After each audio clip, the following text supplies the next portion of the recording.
I'm Sunaina from Abu Dhabi, UAE. Good morning to all the students of Hiramani School, Ahmedabad, Gujarat, India, on the auspicious occasion of Republic Day. As we all know, we have assembled here to commend the 72nd Republic Day of our nation, which is praised each year on 26th January. We are all aware that India got its independence on 15th August 1947, yet the country didn't have its very own constitution.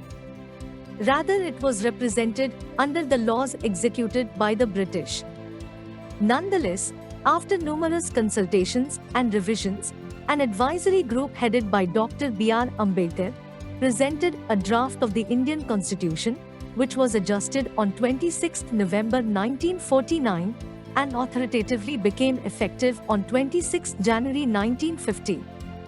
This day reminds us of the worth of all our freedom fighters, their sacrifices towards the country's freedom, and their devotion towards the country. So, this day we give our full devotion and respect to them. I would like to invite the regional mentor of change of Gujarat State for Atal Innovation Mission, Niti Aayog, Government of India, Mr. Vinod Tiwari, to say a few words to all of you. Please help me to welcome Mr. Vinod Tiwari sir. Sunaina, thank you very much for a nice welcome speech. मैं विनोद तिवारी आप सभी लोगों को बहुत बहुत greetings देता हूं 26 जनवरी Republic day की, स्पेशली हीरामनी स्कूल के छात्र छात्राओं को और उनके शिक्षकगण को और प्रधानाध्यापक और हीरामनी स्कूल के मैनेजमेंट को मैं प्रणाम भेजता हूं अपना। मैं आपको बताना चाहता हूं कि मुझे बहुत खुशी होती है, ये मेरे लिए बहुत सौभाग्य वाली बात है कि मैं आप बच्चों से इतनी बात कर पाता हूं, क्योंकि मुझे बच्चों से जुड़ना, बात करना बहुत अच्छा लगता है।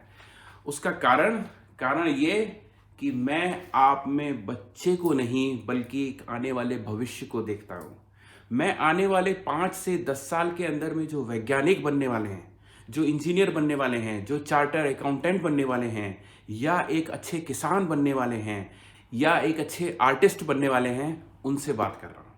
मुझे पता है कि बच्चों की छोटी छोटी आंखों में बड़े बड़े सपने होते हैं और मुझे उनका आशावादी नज़रिया बहुत भाता है। मुझे पता है कि उनकी लाइफ में किंतु परंतु नहीं होते, वे हर चीज़ में विश्वास करते हैं और यही कारण है कि वो बहुत कुछ अचीव करते हैं, बहुत बड़ा अचीव करते हैं। कई बार मैं आप बच्चों से बहुत कुछ सीखता हूँ। मैं आपको बताना चाहता हूँ कि मैं बहुत प्रभावित हुआ था कल जब मैंने राष्ट्रीय बाल पुरस्कार के बारे में जाना। बहुत ही ज़बरदस्त बच्चे लोगों के कारनामे देख कर के मैं अचंभित हो गया और ये सब कुछ संभव हो रहा है हमारी माननीय प्रधानमंत्री मोदी जी की सोच के कारण। उनका जो सोच है, उनका जो नज़रिया है, वो है कि हम बच्चों में ही ऐसे बीज डाल दें कि वो बड़े होकर के बहुत ज़्यादा इनोवेटिव, क्रिएटिव, प्रॉब्लम सॉल्विंग हों। और इसी कारण उन्होंने अटल टिंकरिंग लैब का संस्थापन करवाया और इसके लिए मैं अटल टिंकरिंग लैब से जुड़े हुए सारे mentor of change, regional mentor of change और एआईएम की टीम को भी बहुत बहुत प्रणाम करता हूँ। मैं मिशन डायरेक्टर मिस्टर रमनन को भी प्रणाम करता हूं, क्योंकि उनकी मेहनत ही है जो आज इतनी तेजी से अटल टिंकरिंग लैब पूरे भारतवर्ष में ग्रो कर रही है और वही रीज़न है कि अटल टिंकरिंग लैब की वजह से आज हम और आप जुड़ पाए हैं। तो बच्चों, मैं आपको बताना चाहता हूं कि आप इस वक्त बहुत तेज़ी से बदल रहे हैं और ये कारण है क्योंकि आप लचीले हैं, क्योंकि आप एक गीली मिट्टी की भांति हैं और हम और शिक्षकगण और माता पिता सभी लोग आपको चेंज करने में लगे हैं। या हम आपको घड़ा बनाना चाहते हैं, या मटका बनाना चाहते हैं, या कुछ और बनाना चाहते हैं, लेकिन अच्छी बात यह है कि आप इस वक्त में गीली मिट्टी के रूप में हैं और आपको कोई भी आकृति दी जा सकती है। मेरी एक प्रार्थना है कि आप अपनी मिट्टी को हमेशा गीला रखना, क्योंकि जिस दिन मिट्टी सूख गई उस दिन कोई बदलने की कोशिश करेगा तो वो टूट जाएगी। इसलिए ये जो लचीलापन है ये जिंदगी भर होना चाहिए। मैं आपको एक विशेष संदेश देना चाहता हूं कि जो कि हमारे प्रधानमंत्री मोदी जी ने बच्चों के लिए दिया है। मुझे बहुत ही आश्चर्य होता है कि एक इस बड़े महकमे का व्यक्ति जो देश नहीं बल्कि विदेशों की अनेक समस्याओं में घिरा रहता है, वो व्यक्ति आकर के बच्चों के लिए कितना समय निकालता है। चाहे वो परीक्षा पे चर्चा हो या मन की बात हो या फिर इस तरीके का राष्ट्रीय बाल पुरस्कार वाला प्रोग्राम हो, वे अपना बहुत समय देते हैं और वे दिल से बात करते हैं। उनका संदेश बहुत ही ज़्यादा महत्वपूर्ण है। कल के कार्यक्रम में उन्होंने एक चीज़ बोली जो मुझे बहुत अच्छी लगी, वो है कि बच्चों को अपनी ज़िंदगी में एक व्यक्ति की जीवनी जरूर पढ़नी चाहिए। एक व्यक्ति की जीवनी आत्मकथा 1 साल में पढ़ने का निर्णय लीजिए। चाहे वो कोई भी हो, चाहे वो कोई बड़े वैज्ञानिक हो, कोई इंजीनियर हो या कोई बहुत बड़े किसान हो, आप उनकी जीवनी को जरूर पढ़िए। उससे आपको बहुत कुछ सीखने को मिलेगा। मोदी जी ने बहुत सारी बातें कही, लेकिन उन्होंने अंत में 3 संकल्प लेने को कहे और वो संकल्प मैं आपको दोहराना चाहूंगा। और वो संकल्प है, पहला संकल्प है निरंतरता का संकल्प, यानी आपको कंटिन्यूअस होना है। इसका तात्पर्य है कि आपका एक लक्ष्य के बाद दूसरा लक्ष्य के बाद में तीसरा लक्ष्य निर्धारित होना चाहिए। आपको रुकना नहीं है, आपको चलते जाना है और बढ़ते जाना है। और यही एक निरंतरता का आपको प्रतिज्ञा लेनी है। और जैसा आप जानते हैं कि success is a journey, success is not a destination.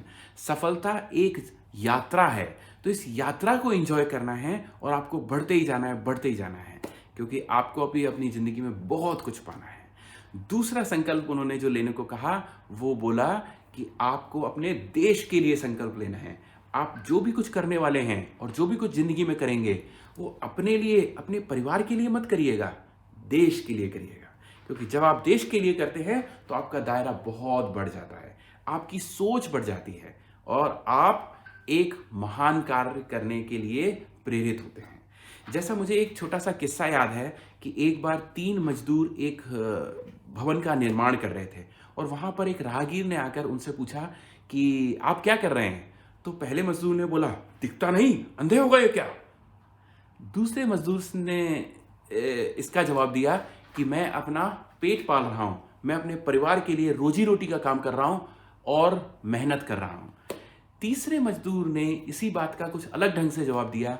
उसने कहा, मैं यहां पर एक भव्य विशाल मंदिर का निर्माण कर रहा हूं जिसमें हजारों लाखों लोग शीश नवाने के लिए आएंगे। तो देखिए, काम तीनों वही कर रहे थे, तीनों का काम सेम था, लेकिन उनका देखने का नजरिया अलग था। तो आप भी वही कुछ काम करने वाले हैं, लेकिन आपको अपने और अपने परिवार नहीं बल्कि देश के लिए काम करना है, क्योंकि देश आता है सबसे पहले। तीसरी चीज जो मोदी जी ने कही, बहुत अच्छी कही, कि आपको विनम्रता का संकल्प लेना है। आपको जिंदगी में सफलताएं, मेडल्स और बहुत कुछ मिलने वाला है, लेकिन आपको जितनी सफलता मिलती है उतना आपको विनम्र हो जाना है। क्योंकि आप जानते हैं, जिस पेड़ में फल होते हैं वो झुका हुआ होता है और जैसे जैसे फल आते हैं वो वैसे झुकता जाता है। तो ये ध्यान रखिए, यदि आपके पेड़ में फल हैं तो आपको विनम्र होना है, और जिस पेड़ में फल नहीं होते वो अकड़ा हुआ होता है। तो आपको विनम्र होते जाना है, क्योंकि बड़े बड़े सफल लोग बहुत विनम्र होते हैं। तो ये 3 संकल्प मैं आपको बताना चाहता हूं कि आप अपनी जिंदगी में लीजिए। और अंत में मैं आपको बोलना चाहता हूं कि आप जहां भी हैं अपनी जगह पर खड़े हो जाइए सावधान की मुद्रा में, क्योंकि हम अब अपना राष्ट्रगान करेंगे।